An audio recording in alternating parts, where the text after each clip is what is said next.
अभी तक हम लोगों ने टीएसडी में सारे concepts apart from boats and stream, escalators, circular track, ये जो तीन मेजर कॉन्सेप्ट्स हैं इन पे हमने अभी तक बात नहीं की है। बाकी सारे अभी तक हमने सीखे हैं। अभी तक हमने टाइम स्पेस एंड डिस्टेंस के फॉर्मूला बेस को सवाल के फॉर्मूला बेस सवाल कैसे करते हैं, क्वेश्चन कैसे ट्राई करते हो वो सीखा। प्रोपोर्शनैलिटी जाना, एवरेज स्पीड पढ़ लिया, रिलेटिव स्पीड पढ़ लिया, मोशन और स्ट्रेट लाइन पढ़ लिया, ट्रेन्स का कंसेप्ट समझ लिया और इन पे हमने सवाल भी किए। ठीक है। आज का जो लेक्चर है वो boats and stream and escalators पे है। ठीक है। Let's understand the concept of boats and stream first and then will understand the concept of escalators. तो यहाँ पर बेसिकली मैं समझाना चाहूंगा एक एक हाइपोथेटिकल रिवर बना करके। मान लो दिस इज अ रिवर, इसमें पानी है। ठीक है। यहाँ पे पानी है, रिवर में पानी है, तो अज्यूमिंग कि वो पानी किसी न किसी डायरेक्शन में बह रहा है, फ्लो हो रहा है।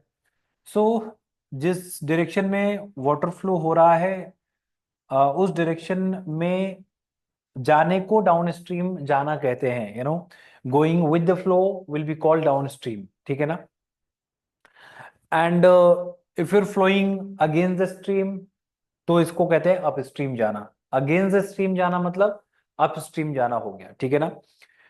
सो अब यहाँ पर क्या हो रहा है फंडा कि अब सपोज मान लो कि ये एक शहर है, इस शहर में तुम रहते हो और तुम्हें अपने एक फ्रेंड से मिलने जाना है जो कि सेम रिवर के किसी मतलब सेम रिवर में सेम बैंक पे ही कोई शहर और है, तुम उससे मिलने जाते हो। ठीक है ना। तो यहाँ पर मान लो कि तुम एक बोट लेके पानी में उतर रहे हो और सपोज कि अगर उस बोट का स्पीड ना हो, उस बोट का स्पीड ना हो और river is flowing in this particular direction, कि जहाँ पे जिधर आपका फ्रेंड रहता है उसी डायरेक्शन में रिवर फ्लो हो रहा है, तो अगर आपके बोट में स्पीड नहीं होगा, है ना, तो रिवर अपनी स्पीड से यानी स्ट्रीम की स्पीड से वो आप यहाँ पर पहुंच जाओगे। ठीक है ना। ओके। अगर आप बोट का स्पीड में बोट के स्पीड कुछ भी रखते हो, है ना, बोट में कोई स्पीड डालते हो, तो पहली बात बोट की अपनी स्पीड को बोलते हैं कि speed of the boat in still water. ठीक है ना। Speed of the boat in still water. तो होता क्या है कि जब आप नदी में यानी इस यहाँ पे रिवर में अपनी बोट लेके उतरते हो और वो इस डायरेक्शन में जा रही है जिधर रिवर का फ्लो है, रिवर फ्लो जिधर है उसी डायरेक्शन में आप जा रहे हैं, यानी डाउन स्ट्रीम जा रहे हो। तो उस सिचुएशन में बोट की स्पीड पे इंपैक्ट जो पड़ेगा वो ऐसे होगा कि बोट को अपनी स्पीड से जो डिस्टेंस आप कवर कर रहे होगे कर ही रहे होगे, रिवर आपको और हेल्प करेगी स्पीड में, है ना, यानी बोट की स्पीड और रिवर की स्पीड दोनों ऐड हो जाएंगी। तो उस सिचुएशन में जब आप डाउन स्ट्रीम जाते हो तो डाउन स्ट्रीम स्पीड बनती है बोट का स्पीड प्लस रिवर का स्पीड। ये है down stream speed. This is down stream speed. ठीक है ना। This is down stream speed. अब मान लो गए पहुंचे दोस्त के यहाँ, खाना पीना खाया, मिल लिया, वापस घर आना है।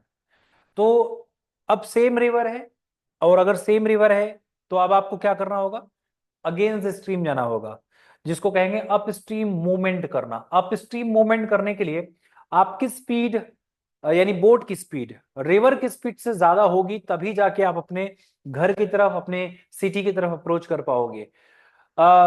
रिवर की स्पीड से अगर कम स्पीड हुई तो आप वापस यानी उसी डायरेक्शन में ही जा रहे होगे जिस डायरेक्शन में रिवर का फ्लो है, स्ट्रीम का बहाव है। अगर आप वो स्पीड रखते हो जो रिवर का स्पीड खुद है, तो आप सेम ही पॉइंट पर जो है खड़े रहोगे। वहां से किसी भी पॉइंट पे आप मूवमेंट यानी आगे आप मूवमेंट नहीं कर पाओगे। ठीक है ना। तो यहां पर अगर आपको आगे अप्रोच करना है अगेंस्ट द स्ट्रीम यानी अपने सिटी की तरफ आना है, तो रिवर की स्पीड से ज्यादा स्पीड होगी तभी आप आओगे। तो उस सिचुएशन में होगा क्या, क्योंकि रिवर आपको तो खुद पुश कर रही है उसी डायरेक्शन में जिधर वो जा रही है, तो जब तक कि बोट की स्पीड रिवर की स्पीड से ज्यादा नहीं होगी तब तक वो अप्रोच नहीं हो पाएगा। तो अप स्ट्रीम स्पीड रखने के लिए हमें ये यहाँ पर होगा बोट की स्पीड माइनस रिवर का स्पीड, तो ये कहलाता है अप स्ट्रीम स्पीड। ठीक है ना। अब यहाँ पर इफ ये पहला इक्वेशन ले लो और ये दूसरा इक्वेशन ले लो। इफ 1 + 2, अगर पहला और दूसरा ऐड करें तो हमें मिलता है then twice of B is equal to D+U, यानी B is equal to D+U divided by 2। ठीक है ना, ये एक रिजल्ट मिलता है। ये रिजल्ट बताता है कि अगर आपको डाउन स्ट्रीम स्पीड पता है और अप स्ट्रीम स्पीड पता है तो दोनों को ऐड करके 2 से डिवाइड करने पे आपको बोट का स्पीड मिलता है। ध्यान रहे, B+R, this is not relative speed, this is effective speed. इसको आप रिलेटिव स्पीड मत मानना, relative speed is something else, this is called effective speed. जो हमारी इफेक्टिव स्पीड डाउन स्ट्रीम जाने में होगी वो हमारी डाउन स्ट्रीम स्पीड कहलाएगी, यानी B+R, यानी बोट का स्पीड प्लस रिवर का स्पीड। अगर आप अप स्ट्रीम जा रहे हो तो उस सिचुएशन में जो स्पीड रखनी पड़ेगी अप्रोच करने के लिए, अगेंस्ट स्ट्रीम के लिए, मूवमेंट के लिए, वो B-R होना चाहिए, नहीं कि बोट का speed will be greater than river speed. तो उस सिचुएशन में हमारा जो अपस्ट्रीम का स्पीड होगा उसको कहेंगे अपस्ट्रीम स्पीड। ठीक है ना। तो यहाँ पे क्या है कि अगर डाउन स्ट्रीम पता है, डाउन स्ट्रीम स्पीड पता है, अपस्ट्रीम स्पीड पता है, दोनों को ऐड करके 2 से डिवाइड करने पे हमें बोट का स्पीड मिल जाता है। नाउ अगर हम यहां पर इफ 1 - 2 कर रहे हैं तो हमें देन यहां पर सब्ट्रैक्ट करने पे मिलता है 2R D-U, यानी R is equal to D-U/2। ये रिजल्ट हमें मिलता है, this result will be there. ठीक है ना। ये क्या बताता है कि अगर हमें डाउन स्ट्रीम स्पीड पता है, अप स्ट्रीम स्पीड पता है, दोनों को सब्ट्रैक्ट करा दो, 2 से डिवाइड करेंगे तो हमें रिवर का स्पीड मिल जाएगा। दिस इज कॉल्ड जो है river, the speed of river. तो दो रिजल्ट, इन दो रिजल्ट को हम अपने दिमाग में रखेंगे और इस चीज को हम अपने दिमाग में रख रहे हैं, ये डाउन स्ट्रीम स्पीड है ना, अप स्ट्रीम स्पीड। सो यहाँ पे बोर्ड्स एंड स्ट्रीम वाले कॉन्सेप्ट में इतना ही हमें अभी यूज करना है और इससे ज्यादा कुछ भी नहीं है। सो चलो क्वेश्चन सॉल्व करते हैं और क्वेश्चन के सॉल्व करने के साथ साथ हम उसको डिस्कस भी करते चलेंगे। This is the first question, solve it and tell me what is the answer in R. Time आपको आवर्स में ही बताना है, टेक 2 मिनट्स, जल्दी से बताओ।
ओके, तो 2.88 hours is the answer. चलो, इट इज प्रीटी सिंपल. उसने क्या कहा है, पढ़ते हैं. अब वो a man who can row at 8 km/h rows down stream in a river flowing 5 km/h. So down stream speed जिसको हम डी से रिप्रेजेंट करें, it will be 13 km/h. 40 minutes के लिए ट्रैवल करेगा, तो 13 × 40/60, ये आर में, ये किलोमीटर में आ गया, इतना डिस्टेंस जा रहा है. और on the other hand up stream speed हमारा होगा 8 - 5, यानी कि 3 km/h. तो अगर हम इसको डिवाइड कर दें तो ये आंसर हमें देगा कि 2.88 hours. This will be the answer. ठीक है ना. It was a simple question. चलो नेक्स्ट, सॉल्व इट.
हेलो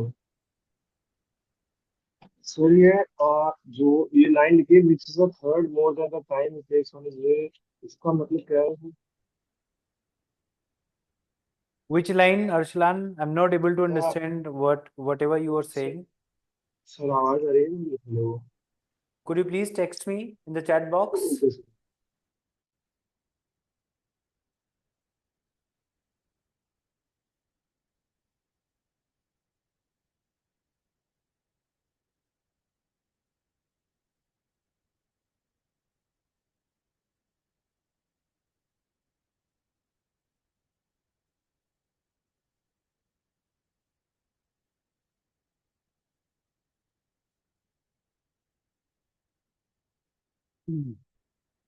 देखो देखो, I'll make you understand what is in the question. The question says a man takes 20 minutes to row 12 kilometer upstream, which is a third more than the time he takes on his way downstream. मतलब ये जो 20 minute ले रहा है वो upstream जाने में, ये बेसिकली 1/3 से ज्यादा टाइम है जितना वो डाउन द स्ट्रीम जाने में टाइम लगा रहा है. This is the question. ठीक है ना. I hope you have got the point जो मैंने अभी बताया है. Arslan, did you get this point? है ना. सपोज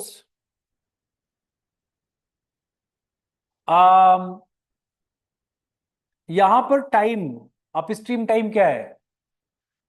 अपस्ट्रीम जो टाइम है दैट इज 20 मिनट्स. 20 मिनट्स. तो डाउन स्ट्रीम टाइम हम निकाल सकते हैं. डाउन डाउन स्ट्रीम जो टाइम है, अगर मान लो मैं एक्स ले लूं, है ना, एक्स ले लूं, सो इस एक्स से ना ये टाइम 1/3 से ज्यादा है ना. अ थर्ड मोर, 1/3 से more. So x into 4/3 will be equal to 20 minutes. That means x is equal to 15 minutes. So this will be 15 minutes. This will be 15 minutes. Arsalan, यहां तक तुम्हें समझ आया है? यहां तक समझ आया है? ओके। अब यहां पर 12 किलोमीटर वो अपस्ट्रीम जा रहा है, 20 मिनट्स ले रहा है, और 12 किलोमीटर वो डाउनस्ट्रीम जाएगा 15 मिनट में, 15 मिनट्स में। So what is the speed in still water, यानी बोट के स्पीड इन स्टिल वाटर बताना है। तो क्या मैं यहाँ पर डाउन स्ट्रीम स्पीड और अप स्ट्रीम स्पीड को ऐड करके 2 से डिवाइड कर दूं? ये मैं निकाल सकता हूं। अब अगर 12 किलोमीटर अप स्ट्रीम जा रहा है 20 मिनट्स में, तो 12 kilometre divide by this 20 minutes को आर में कन्वर्ट करेंगे तो इट विल बी 1/3। देखो, 12 डिवाइड बाई 20 डिवाइड बाई 60। तो ये जो मेरा स्पीड आएगा, this will be called upstream speed. This will B upstream speed, क्योंकि 12 किलोमीटर वो 20 मिनट्स में जा रहा है, तो अपस्ट्रीम जा रहा है ना। तो जो 20 मिनट्स है वो अपस्ट्रीम जाने में लगा, जिसमें इफेक्टिव स्पीड क्या होगा कि बोट का स्पीड माइनस रिवर का स्पीड अपस्ट्रीम। सो मेरा upstream speed, this will be called upstream speed. मेरा डाउन स्ट्रीम स्पीड क्या होगा? तो 12 किलोमीटर वो 15 मिनट्स में जा रहा है, तो उसको आर में कन्वर्ट करें, 15 डिवाइड बाई 60। तो this is distance, this is time, है ना, इन आवर्स। तो this will be my down stream speed in kilometer per hour. This will be in kilometer per hour, क्योंकि distance is in kilometer, time को मैंने are में convert कर लिया, यहां पे भी यहां पे भी, ठीक है ना। अब this is my up stream speed, this is my down stream speed, दोनों को ऐड कर दें और अब 2 से डिवाइड कर दूं मैं, 2 से डिवाइड कर दूं। तो 2 से डिवाइड करने पे मुझे बोट का स्पीड मिल जाएगा, ठीक है ना, यानी उस बंदे का स्पीड मिल जाएगा। सो यहां पर कितना आएगा? 36, यहां पर आएगा 48, 36 एंड 48, 36 48 डिवाइड बाई 2, ये होगा बोट का speed. So the answer will be 40 plus 30 will be 70, 84, यानी answer will be 42, 42 kilometre per our, 42 kilometre पर। समझ आ गया? बोलो, समझ आ गया?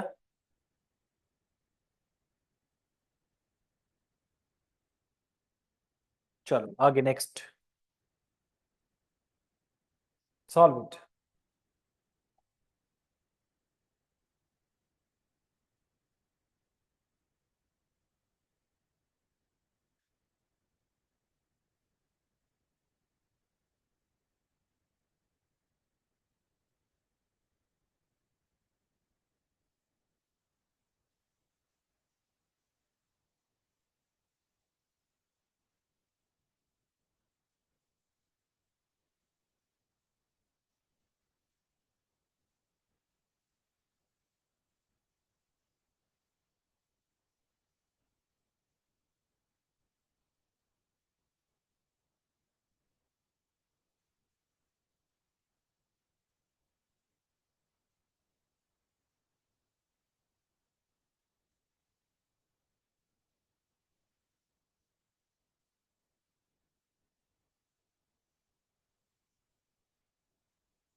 हो गया, सॉल्व हो गया question.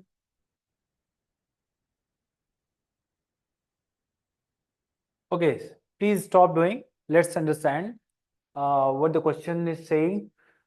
Two friends Ramu and Kaka are at 2 points x and y respectively along the same bank of a straight stretch of a flowing river। ठीक है, पहले तो अब अज्यूम कर लेते हैं कि सेम बैंक पे ये x और ये y है, यहां पर रामू है और यहां पर काका,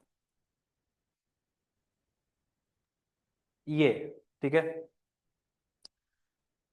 the ratio of the speeds of Ramu and Kaka in still water is 2:5। Still water में उनका अपना खुद का जो स्पीड का रेशियो दिया हुआ है, स्पीड्स रामू टू काका का, and this is 2:5, this is 2:5। तो हम यहां पर मान लेते हैं कि रामू का speed 2x kilometre per our है और काका का 5x किलोमीटर पर आवर है। आई कैन अज्यूम, मतलब यहां पर इनका actual speed 2x kilometre per our and 5x kilometre per our है। Next, they both started swimming towards each other and met at a point 90 kilometre from x। कह रहे कि दोनों एक दूसरे की तरफ अप्रोच करते हैं, स्विमिंग करते हैं और 90 एट द सेम टाइम पे शुरू करते हैं और 90 किलोमीटर फ्रॉम x से 90 किलोमीटर मिलते हैं। If the time taken by Ramu to reach y and Kaka to reach point x from their initial positions is same, मिलने के बाद, अगर मिलने के बाद रामू को y पे जाने के लिए और काका को x पे जाने के लिए जो टाइम लग रहा है वो सेम है, तो जाहिर सी बात है, ऐसा तो है नहीं कि मिलने के बाद जो है कुछ और सिचुएशन बताई होगी। भैया रामू अपनी स्पीड से, यानी जो इफेक्टिव स्पीड रहा होगा, मुझे नहीं पता कि रिवर किस डायरेक्शन में फ्लो कर रहा है, हो सकता है कि river X to Y flow कर रहा है या फिर वाई टू एक्स फ्लो कर रहा है, लेकिन जो भी रामू की इफेक्टिव स्पीड, रामू के लिए जो इफेक्टिव स्पीड होगा और काका का जो इफेक्टिव स्पीड होगा, उस स्पीड से जो ट्रेवल कर रहे हैं टाइम तो सेम लग रहा है। यानी x से y पे जाने पे रामू को जितना टाइम लग रहा है उतना ही y से x पर जाने पे काको को टाइम लग रहा है। तो क्या उन दोनों का इफेक्टिव स्पीड सेम होगा? यस या नो? क्या उनका इफेक्टिव स्पीड सेम होगा? अभी हमें नहीं पता है कि किस डायरेक्शन में रिवर फ्लो कर रहा है, यहां पर तो उनका इफेक्टिव स्पीड तो सेम होगा ना। और क्या होगा इफेक्टिव स्पीड? तो यहां पर अज्यूम करते हैं कि चलो x से y रिवर फ्लो हो रहा है, रिवर फ्लो x से y है, तो रामू डाउन स्ट्रीम जा रहा होगा, यानी with the flow down stream कहलाता है। तो मुझे रिवर का स्पीड नहीं पता है, बट अल्टीमेटली क्या मैं निकाल सकता हूं कि 2x किलोमीटर पर आवर का स्पीड रामू का है, और अगर उसमें मैं रिवर का स्पीड ऐड कर दूंगा तो ये रामू का इफेक्टिव स्पीड हो जाएगा, यानी down stream speed for Ramu. और काका के लिए अप स्ट्रीम स्पीड कहलाएगा फिर तो, और काका का 5x माइनस आर, ये इफेक्टिव स्पीड होगा, जो इफेक्टिव स्पीड होगा काका के लिए, अप स्ट्रीम जा रहा है वो। और ये दोनों बराबर होंगे, इक्वल होंगे, ये दोनों इक्वल होंगे। तो पहली बात, ये जो इंटरप्रिटेशन है कि टाइम सेम लग रहा है दोनों को, तो दोनों का इफेक्टिव स्पीड सेम रहा होगा, दोनों के लिए इफेक्टिव स्पीड सेम रहा होगा। तो 90 किलोमीटर अगर एक्स से मिल रहा है तो क्या है, ये एग्जैक्टली मिडिल में नहीं होगा ये पॉइंट? एग्जैक्टली मिडिल में ये पॉइंट होगा ना, बोलो ना। यानी जब स्पीड ही सेम हो गई है और वो 90 किलोमीटर फ्रॉम एक्स से मिल रहे हैं, तो जाहिर सी बात है कि जितना टाइम, यानी जो स्पीड रामू का इफेक्टिव रहा होगा वही काका का इफेक्टिव स्पीड रहा होगा। यानी जो डिस्टेंस रामू चल रहा होगा एक्स से एम पे, वही डिस्टेंस वाई से एम तक काका चल रहा होगा। Is it clear? Is it clear? बोलो, यहां तक समझ आ गया है? Very good. सो यानी कि टोटल डिस्टेंस तो मैं कह सकता हूं कि 180 किलोमीटर होगा, total distance will be 180 kilometre. यानी एक सवाल का आंसर तो आ ही गया है, ठीक है। ओके, तो आगे वाला जो सवाल है कि क्या है, find the distance between X and Y. अच्छा, ये तो निकालिए, and also the ratio of the speed in still water to speed in the river of Ramu. Still water में रामू का जो स्पीड है that is 2x kilometre per hour, और river में रामू का क्या स्पीड होगा वो भी निकालना पड़ेगा, उसके लिए मुझे आर का वैल्यू चाहिए, वो यहां से मिल जाएगा। तो अगर इक्वेट करने पे ये 2r यहां आएगा तो 2r हो जाएगा, ये 2x उधर गया तो ये 3x आएगा, और r will be equal to 1.5x। ठीक है, अब यहां से तो निकाल ही सकता हूं रेशियो, स्पीड डिस्टेंस आ गया है रामू के लिए, रामू का स्टिल वाटर में जो स्पीड है that is 2x kilometre per our, तो 2x इज 2, और रामू का ये इफेक्टिव स्पीड है यानी वाटर में रिवर में, so 2x plus 1.5x which is 3 by 2x। so यहां से अगर हम निकालें तो x और x will be cancelled out, 2 2 जा 4 और 2 2 जा 4 प्लस 3 यानी कि 4:7 आ जाएगा। This is the answer. So 4:7 ये सेकंड क्वेश्चन का आंसर है, और 180 किलोमीटर ये फर्स्ट क्वेश्चन का आंसर है उसमें। समझ आ गया? इतनी बात समझ में आ गई? बोलो, यहां तक क्लियर है? हाँ, ओके चलो नेक्स्ट, सॉल्व इट।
हो गया,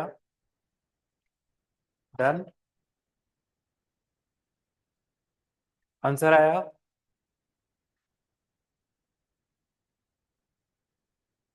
हो गया? चलो कर लो जल्दी से।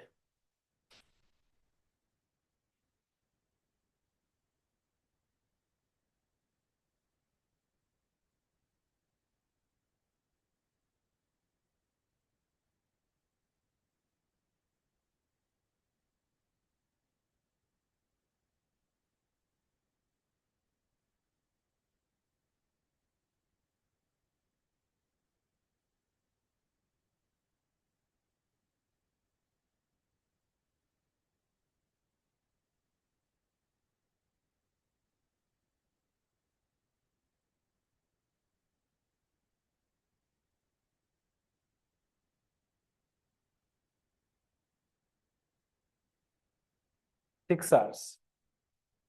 चलो देखो। Yes. The distance between Dhobi Ghat and Babu Ghat is 90 kilometer. Dhobi Ghat से बाबू घाट तक का जो डिस्टेंस है that is 90 kilometer. So this is Dhobi Ghat and this is Babu Ghat. ठीक है।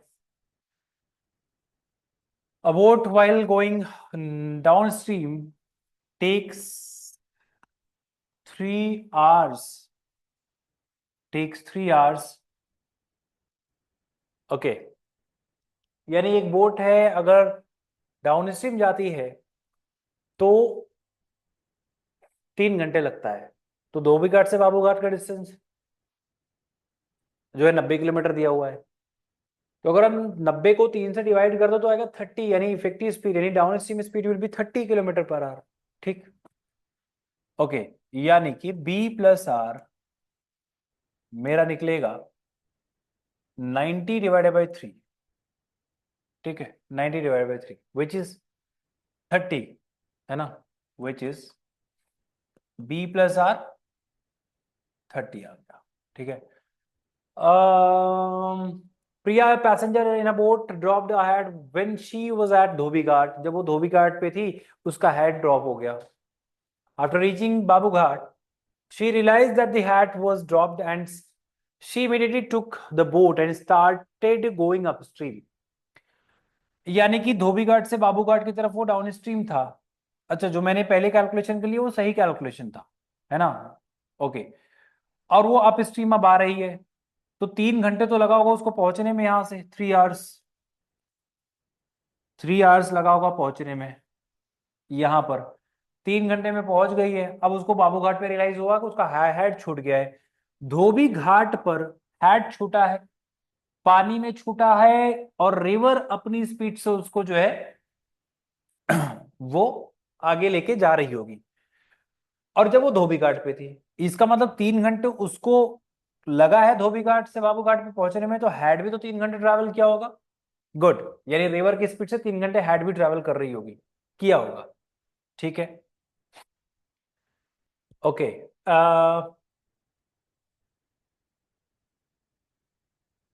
After how much time she will be able to find the hat if the speed of the boat is 20 km/h in still water? कितने देर बाद उसको अपना hat वापस मिल जाएगा अगर speed of the boat in still water that is 20 km/h। यानी कि अगर मैं बी का स्पीड 20 रखूं तो आर यहां से आ जाएगा, आर का स्पीड विल बी 10 km/h। इसका मतलब ये है कि 3 घंटे तक हैट रिवर के स्पीड से ट्रैवल की है। सो यहां से मान लो यहां आ गई होगी, यहां पर हैट पहुंची होगी। जब वो वापस टर्न बैक करती है, immediately turn back, she turn back to get the hat. ठीक है ना, अप स्ट्रीम होगा तो ये डिस्टेंस 30 किलोमीटर का आ जाएगा, तो ये बचेगा 60 किलोमीटर। ना, अब हैट तो रिवर की स्पीड से ही जाएगा, यानी हैट का स्पीड अपना 10 km/h होगा। और अब रिवर की स्पीड और जो, क्योंकि अप स्ट्रीम है तो रिवर की स्पीड उसमें से माइनस होगा, किसमें से, जो बोट का स्पीड है ना। तो इफेक्टिव स्पीड क्या होगा, अप स्ट्रीम स्पीड क्या होगा, up stream speed will B 10 km/h। 10 km/h।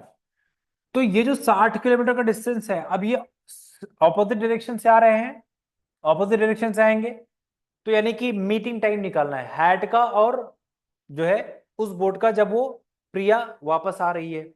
ठीक है, अपने रिलेटिव स्पीड से, यानी रिलेटिव स्पीड क्या होगा, तो distance between them is 60 km/h। Hat का स्पीड इज 10 km/h, और जो बोट का है इफेक्टिव स्पीड यानी यहाँ पे स्टीम स्पीड इज 10 km/h। यहां से आएगा 3 आवर्स, यहां से आएगा 3 आवर्स। तो 3 घंटे यहां से लगे उसको हैट पाने में, और 3 घंटे वो, यानी कुल आंसर क्या आएगा यहाँ पर? 6 hours. Answer will be 6 hours. 6 hours. 6 घंटे बाद उसको अपना हैट मिल जाएगा, है ना, कि 3 घंटे वहां गए, वापस 3 घंटे और लगा। 6 आवर्स, इट इज 6 आवर्स। चलो नेक्स्ट, सॉल्व इट।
चलो इसको देखते हैं, ठीक है ना, इसको डिस्कस करते हैं। हम्म A boat travels 50 kilometer upstream, 72 kilometer downstream in 9 hours. 9 घंटे में. He can also travel 70 kilometer upstream and 90 kilometer downstream in 12 hours. So same boat होगा, ठीक है, तो रिवर का सेम रिवर में ही मानना है, बोट भी सेम है। तो अगर हम बोट का speed, speed of the boat, speed speed of boat मान ले यहां पर इज x km/h, और speed of the river, speed of river, यहाँ पे x ना मान के इसको b, है ना, km/h। Speed of river is R km/h, ऐसा मान लेते हैं, ठीक है ना। अब सुनो, 50 km अप स्ट्रीम जाता है, यानी कि टाइम कितना लगा, 50 / b - r, ये टाइम प्लस, यानी ये टाइम लगा अप स्ट्रीम का इस पहली सिचुएशन में, और 72 km डाउन स्ट्रीम यानी कि b+r, तो कुल मिला के 9 आवर्स लग गए। ये पहला इक्वेशन। दूसरी सिचुएशन में बोल रहा है कि can also travel 70 km up stream, यानी 70 अप स्ट्रीम जाएगा तो b - r, यानी ये टाइम लगेगा जाने में, और 90 km डाउन स्ट्रीम यानी कि 90 डाउन स्ट्रीम में, सो b+r, और यहां पर टोटल टाइम लगा 12 घंटे का। The total time is 12 hours.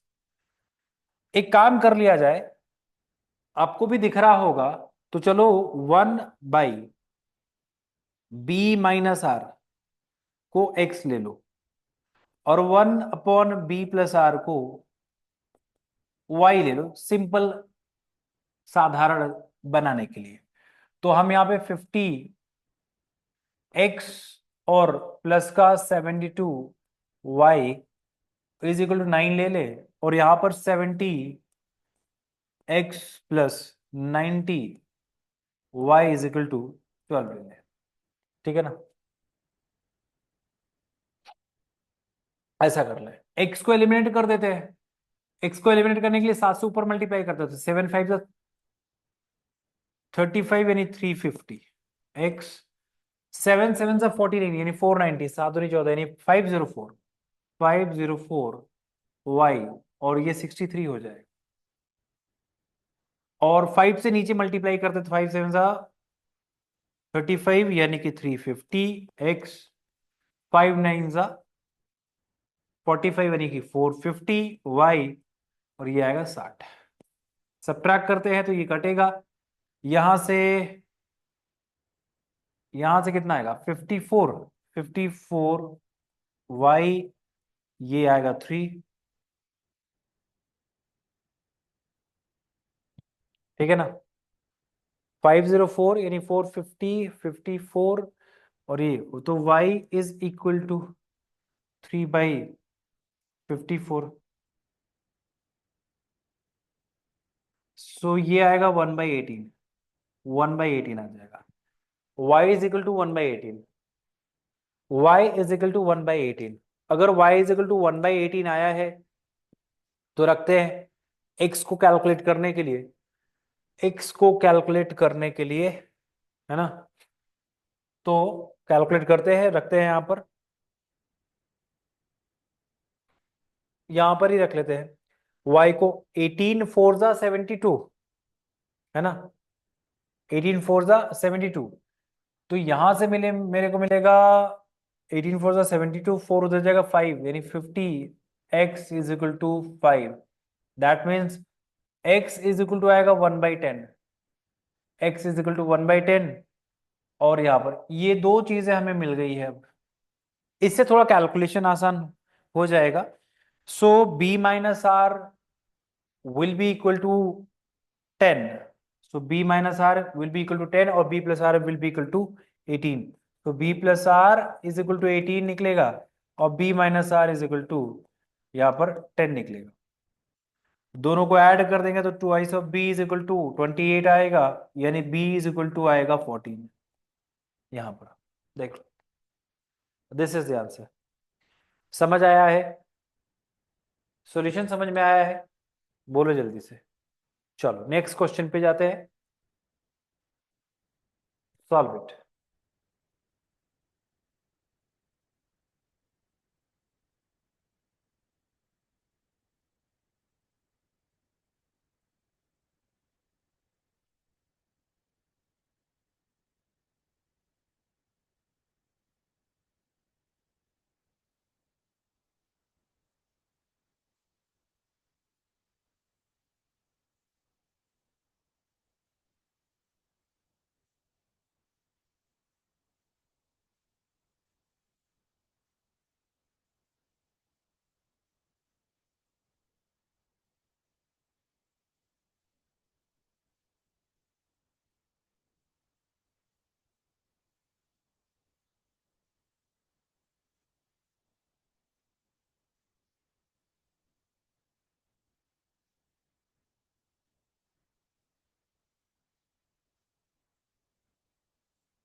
चलो हो गया।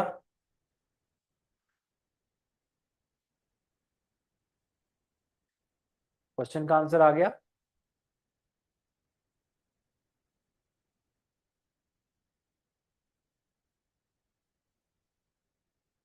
Have we done? Two boats are running towards each other from the 2 points exactly opposite of each other on the opposite bank of a river simultaneously. ठीक है ना? Okay, same bank, दो river opposite direction में।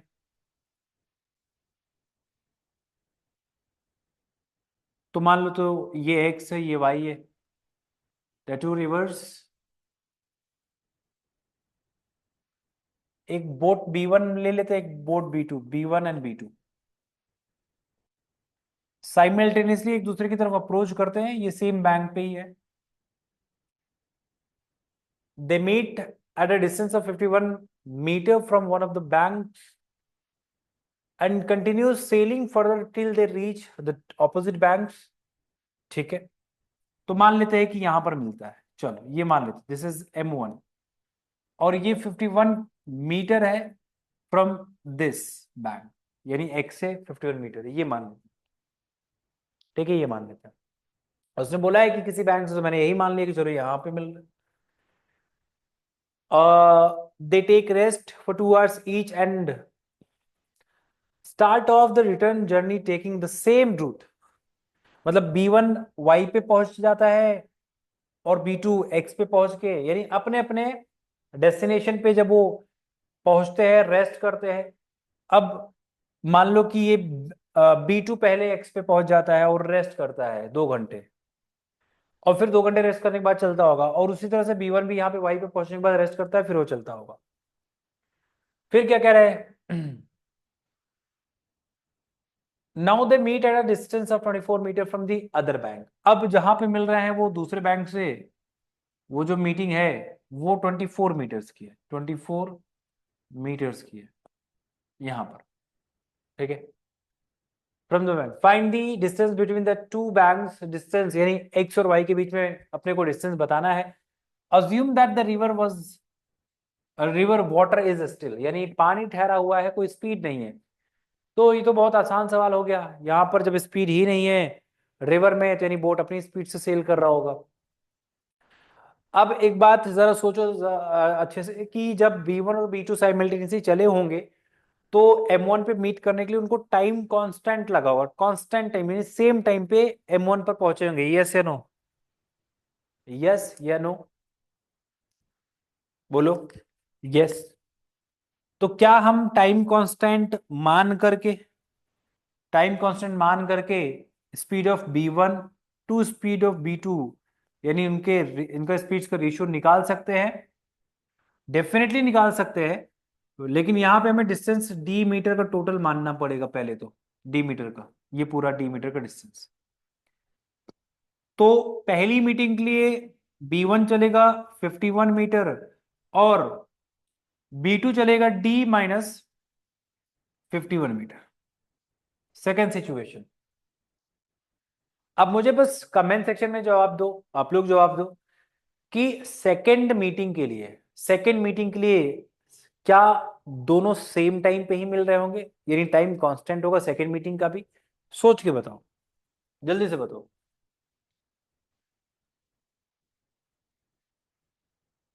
Yes, मिलेंगे ही, same time पे मिलेंगे। तुम ये सोचो ना कि अगर मान लो कि ये B2 पहले एक्स पे पहुंच जाता है, वो 2 घंटा आराम करे, 2 घंटे बाद चलेगा, कभी B1 भी तो पहुंच के 2 घंटा आराम करेगा नहीं, यानी 2 आवर जो रेस्ट वाला टाइम है दोनों के लिए कॉमन ही है। तो इनके ओवरऑल जर्नी में वो 2 घंटे आ रहा है। तो अगर ओवरऑल जर्नी में 2 घंटे आ रहा है और वो सेकेंड मीटिंग M2 पे कर रहे हैं, यानी कि स्टार्टिंग से लेकर के M2 पे मिलने पे दोनों के लिए टाइम कांस्टेंट है। आई बात समझ में? बोलो, आ गया बात समझ में?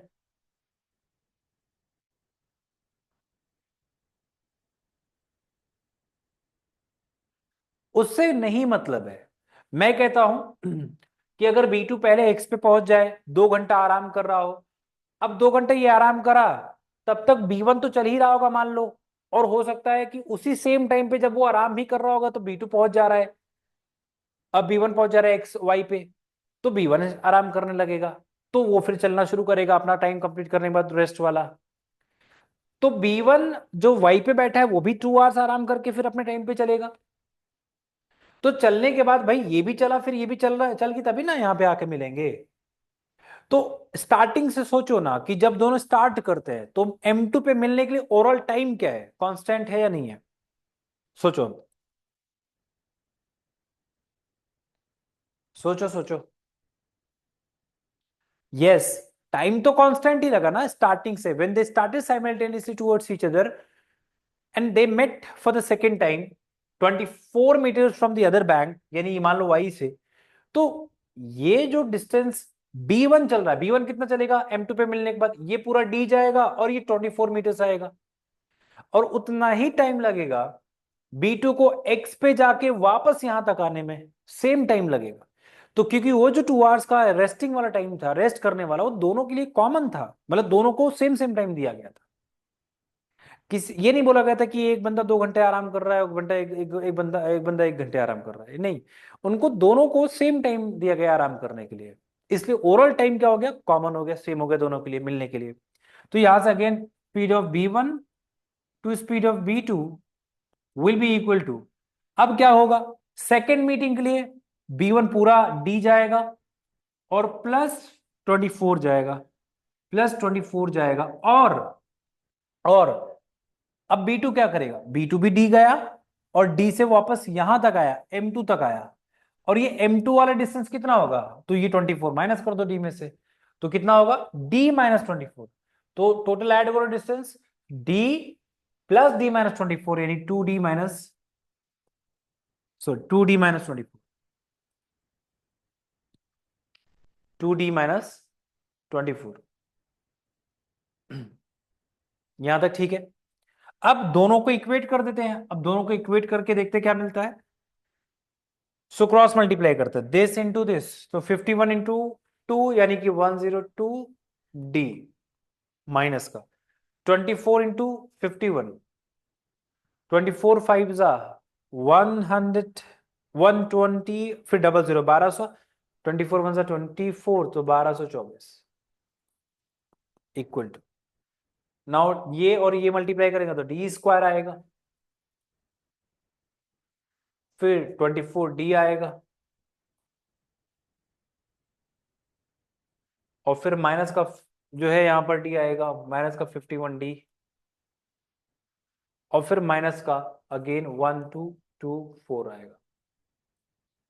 अब ये कटेगा यहां से, और D स्क्वायर, फिर माइनस का, क्योंकि 102D, और ये आएगा हमारा कितना आएगा 27, 129D माइनस का 129D is equal to 0।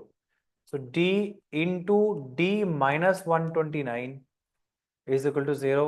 So D के वैल्यूज जो आएंगे वो 0 आएंगे और 129 आएगा, this will be the answer. आ गया समझ में?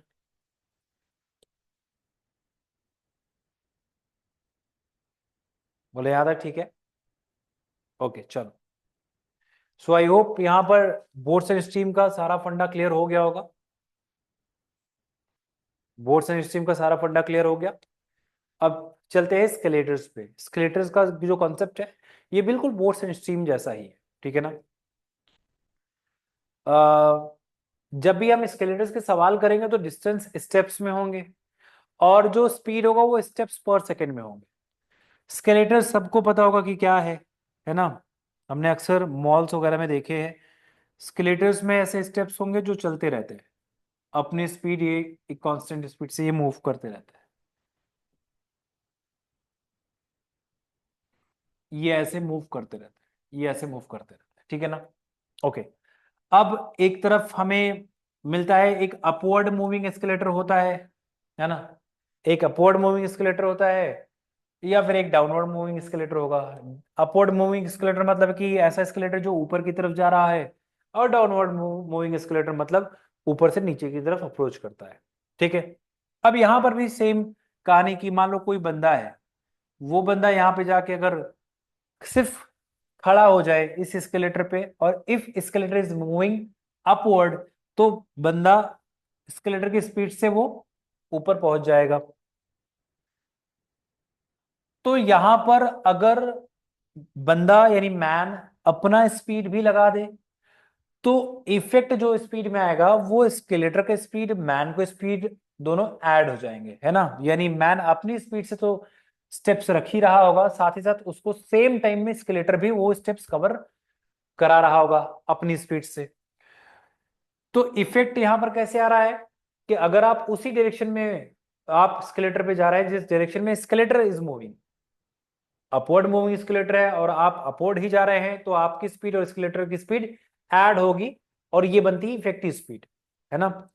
बट अगर आप upward moving skeletal, same skeletal पे, अगर आप सेम स्केलेटर पे अगर आप ऊपर से यहां पर अगर आप ऊपर से नीचे की तरफ आएंगे, तो इस सिचुएशन में आपका जो स्पीड होगा वो स्केलेटर की स्पीड से ज्यादा होना चाहिए, तब आप नीचे आ पाएंगे, क्योंकि आप अगेंस्ट में आप आना चाह रहे हैं। यानी जो इसका स्पीड है, ये वही रिवर वाला फंडा है कि अगर रिवर के आप अगेंस्ट में जाएंगे तो अप स्ट्रीम, तो यहाँ पे भी ऐसा होगा कि अगर अपवर्ड मूविंग स्केलेटर पे आप डाउनवर्ड आना चाह रहे हैं तो आपका स्पीड स्केलेटर की स्पीड से ज्यादा होगा, तभी आप आ पाएंगे। तो दो सिचुएशन है यहाँ पे। मान लेते हैं कि जैसे मान लो कि speed of the man, speed of man is, मान लेते हैं 2 मीटर पर सेकेंड, नो नॉट 2 स्टेप्स पर सेकेंड, 2 स्टेप्स पर सेकेंड। और स्पीड ऑफ स्केलेटर 1 स्टेप पर सेकेंड ले लेते हैं, 1 स्टेप पर सेकेंड, 1 स्टेप पर सेकेंड ले लेते हैं, ठीक है ना, 1 स्टेप पर सेकेंड लेते हैं। तो अगर मान लो कि टोटल जो स्टेप्स है, स्टेप्स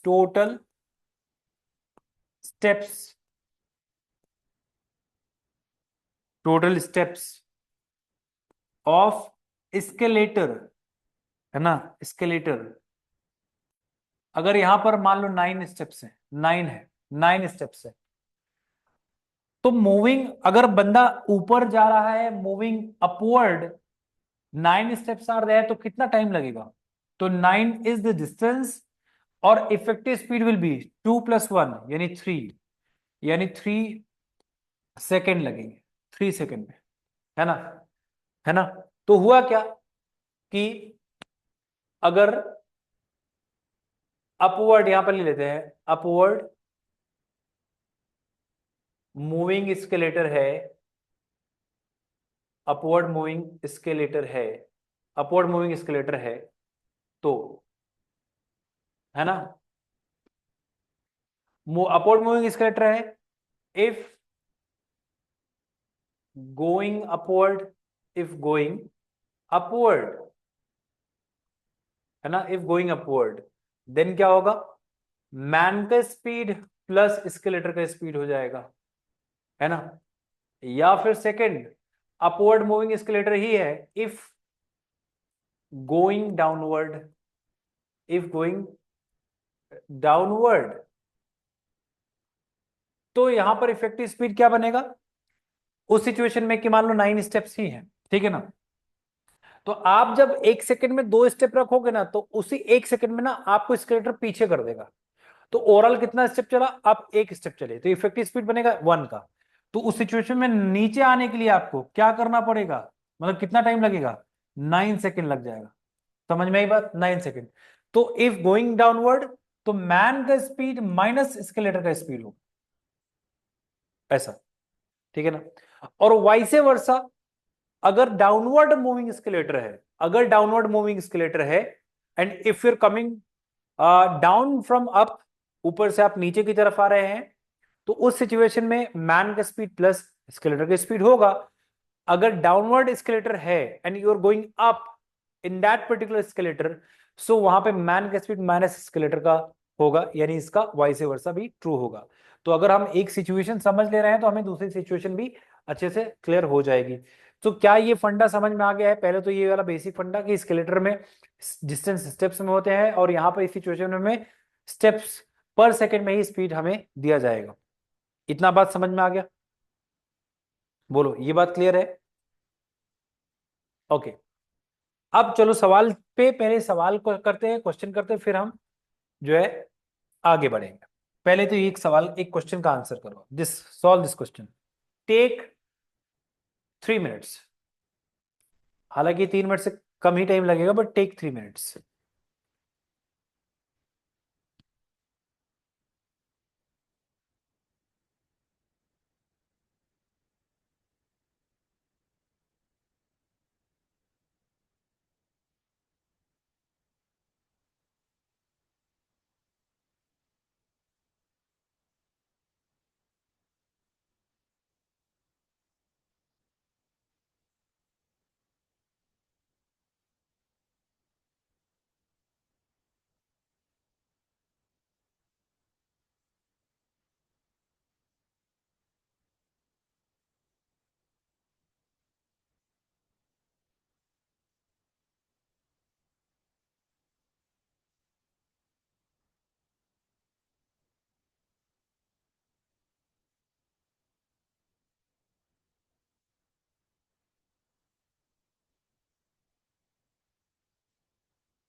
ओके, आंसर आ गया?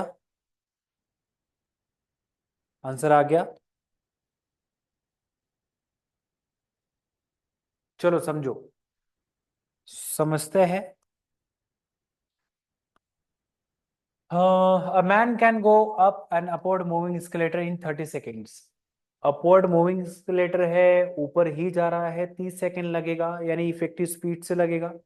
तो इफेक्टिव स्पीड उस सिचुएशन में हम ले ले, मैन का स्पीड इज m स्टेप्स पर सेकेंड एंड escalator का e स्टेप्स पर सेकेंड। सो उसको लगेगा ये पूरा distance, this distance will be covered in 30 second, जिसमें 30 सेकेंड में मैन भी मूव कर रहा होगा और स्केलेटर भी मूव कर रहा होगा। While going downward on the same escalator, he takes 90 seconds.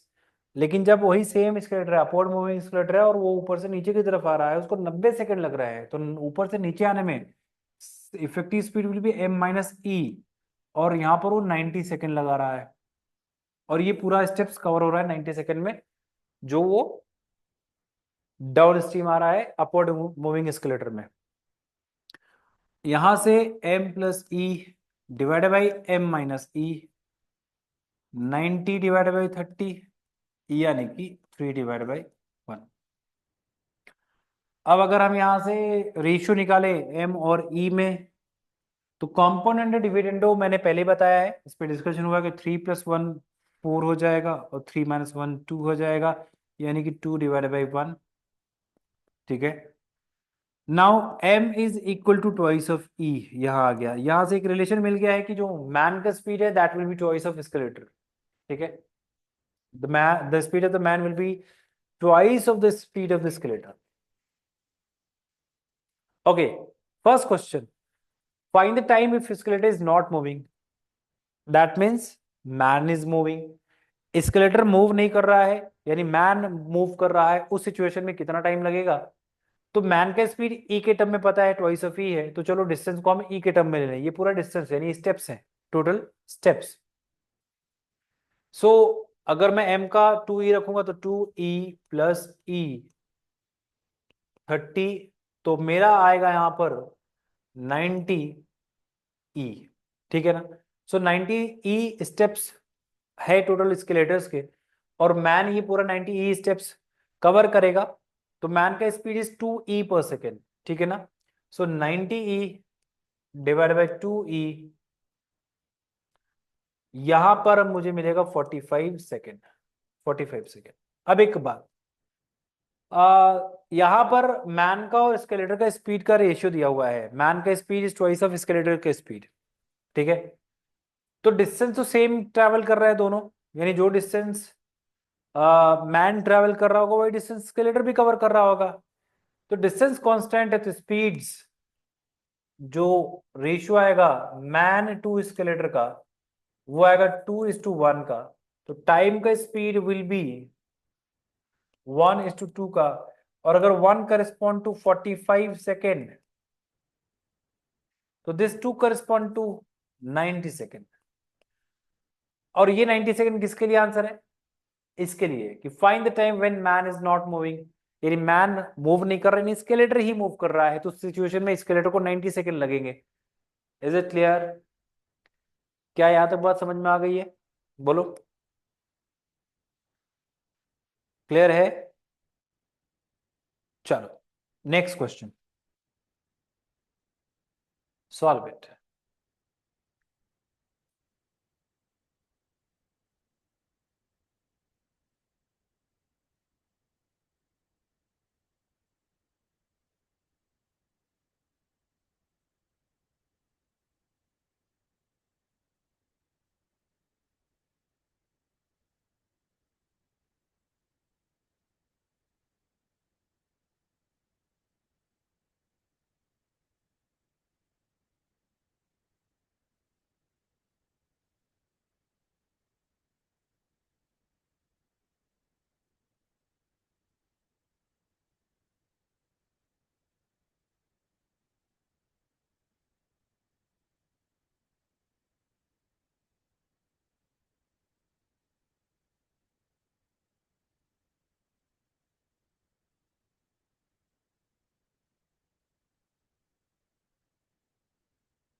हो गया?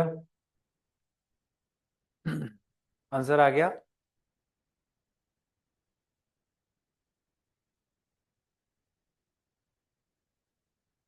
चलो इसको चलो इसको समझते हैं, है ना, इसको समझ लेते हैं। A man while coming down on a downward moving escalator takes 10 steps to reach down. The escalator is moving and it is coming downward, ठीक है ना, डाउनवर्ड मूविंग escalator है और मैन ने 10 स्टेप रखे हैं, अपने 10 स्टेप रखे हैं। इसका ये मतलब नहीं कि उस escalator पे 10 स्टेप्स ही हैं, नहीं। The escalator is moving downward and the man is coming down in the on that particular escalator, और वो 10 स्टेप रखता है और वो नीचे पहुंच जाता है। इसका मतलब 10 स्टेप ये मैन के अपने हैं, बाकी के स्टेप्स स्केलेटन ने खुद कवर किए होंगे, पहली बात। तो यहां पर मैं speed of man m steps पर सेकंड मानूंगा और speed of skeletal e steps पर सेकंड अज्यूम कर लिया। टोटल स्टेप्स स्केलेटर के अगर हमें निकालने हैं, टोटल स्टेप्स, है ना, टोटल स्टेप्स स्केलेटर के, ये स्केलेटर के है टोटल स्टेप्स, कैसे निकलेगा? तो 10 स्टेप तो मैंने खुद अकेले चला है, 10 ये स्टेप, ये जो 10 स्टेप है ये मैन के अपने 10 स्टेप है, वो अपनी स्पीड से कवर किया होगा उसने। अब सोचो कि क्या उतने ही टाइम में, जितने टाइम में मैन ने 10 स्टेप रखे हैं, स्केलेटर ने सेम टाइम में अपनी स्पीड से बाकी के स्टेप्स कवर कर लिए होंगे? यस या नो में जल्दी से जवाब दो। गुड। नाउ अब पहले तो यहां पे लिख लूं कि time taken by man to cover 10 steps, वो क्या होगा? तो 10 डिवाइडेड बाई मैन का speed, this is time. 10 divided by man का स्पीड ये है। यानी अगर मैं उसी सेम टाइम में, जिस टाइम में मैन ने ये 10 स्टेप रखे थे, स्केलेटर को चला दूं तो बाकी के स्टेप्स, उसी टोटल स्केलेटर के स्टेप्स का बाकी का स्टेप निकल आएगा। और ये स्केलेटर चल रहा है तो ये मैन चल रहा है, दोनों को ऐड कर दो तो टोटल स्टेप्स के बराबर आ जाएगा। अब आगे की सिचुएशन में क्या कह रहा है? But going upward same downward moving escalator में वो अपवर्ड जा रहा है।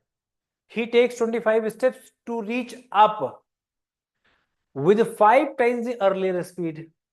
यानी कि जब मैन ऊपर जा रहा है तो वो 25 स्टेप्स रख रहा है, 25 डाउनवर्ड मूविंग स्केलेटर है and he has taken 25 steps to reach on top, ठीक है ना, with 5 times the earlier speed.